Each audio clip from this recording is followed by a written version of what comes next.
Incubators by WayWardWanderer.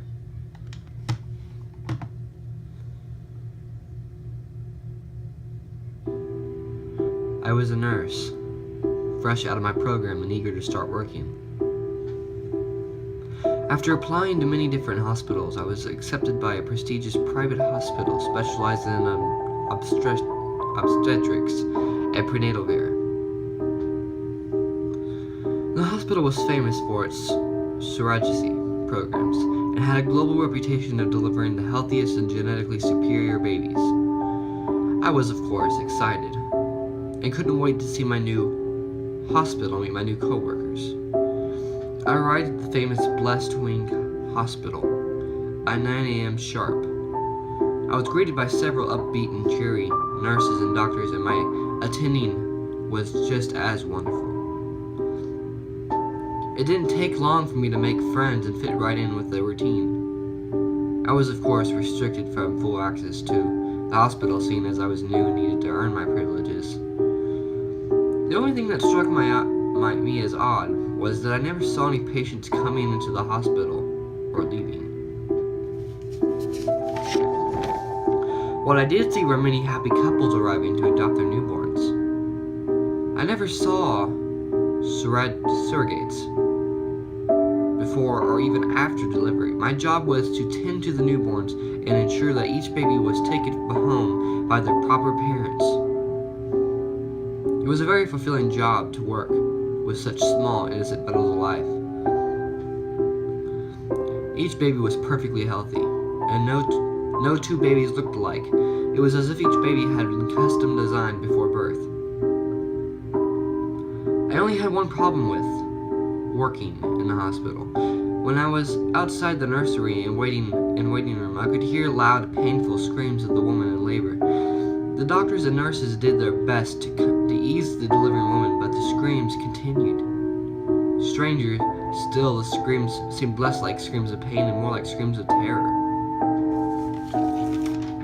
I had learned to tune the screams and focus on the miracle that followed. That is until I heard the woman scream something I will never forget. "Why do you keep doing this to me? Please, I want to leave." After about a few months of working, I felt confident enough to start asking about the oddly absent patients. My questions were met with silence and stern looks from both doctors and nurses. Finally, my attending pulled me aside and told me to stop asking questions and just do my job.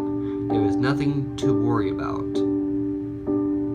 I found solace in the nursery, where I could tend to the newborns, but the screams would always follow me as I walked through the halls. My first year passed with no incident, and I was no longer on restricted access. I could freely roam throughout the entire hospital, but there was no reason for me to wander beyond the nursery or doctor's lounge. My curiosity, however, got the better of me. Shortly after my 1-year anniversary, I was wandering the halls when I heard the screaming of another woman in labor. But what caught my attention was this was the same woman I heard pleading with the doctors shortly after I started working here. She was delivering a second baby in less than 2 years. This was a very risky, and as a professional surrogate, she should know better than to do this again. Again, I heard her screaming in fear and begging the doctors to let her go. I didn't understand. Let her go? Was she being hospitalized against her will? I waited 2 more weeks before I finally had the nerve to check out the back rooms of the hospital. I was on the night shift, and with little activity, it was very easy for me to slip by unnoticed. I found myself walking down a long hallway with signs pointing to numerous delivery rooms as well as a second doctor's lounge. It was then I heard a woman cry out in pain. As a woman deep in labor. The odd thing was her pain came from behind a door labeled Incubators. I didn't see anyone else in a maternity using or exiting the living room. So I went in there. I wish I hadn't have done that. When I opened the door, what I saw sent a wave of nausea that I could still taste in my mouth to this day. The large room had 24 beds, each bed holding a woman in different stages of pregnancies. The women were all young and of various races, and each woman had both of their arms and both of their legs amputated. The women were helpless and alone. Tubes and IVs containing nutrients and fluids snaked across the woman's mutilated bodies, as the only means to keep them alive. One blonde woman, her belly absolutely massive in comparison to her mangled body, spotted me and begged me to help her.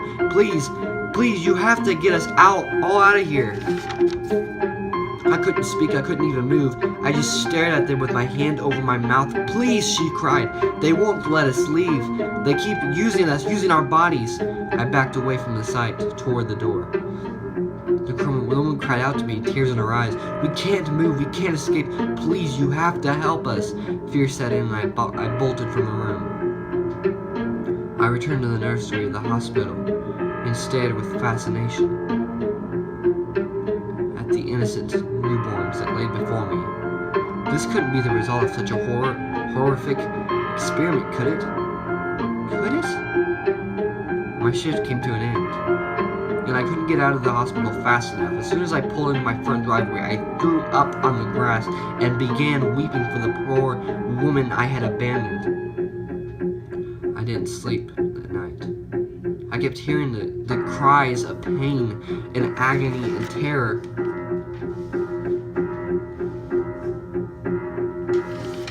Two days later, I returned to the hospital and began my shift.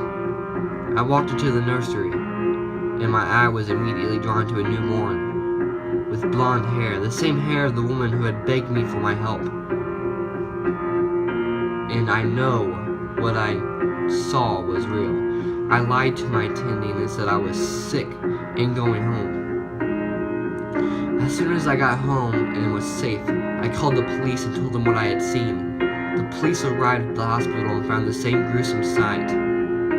The women were taken to a new hospital, and my hospital had been shut down.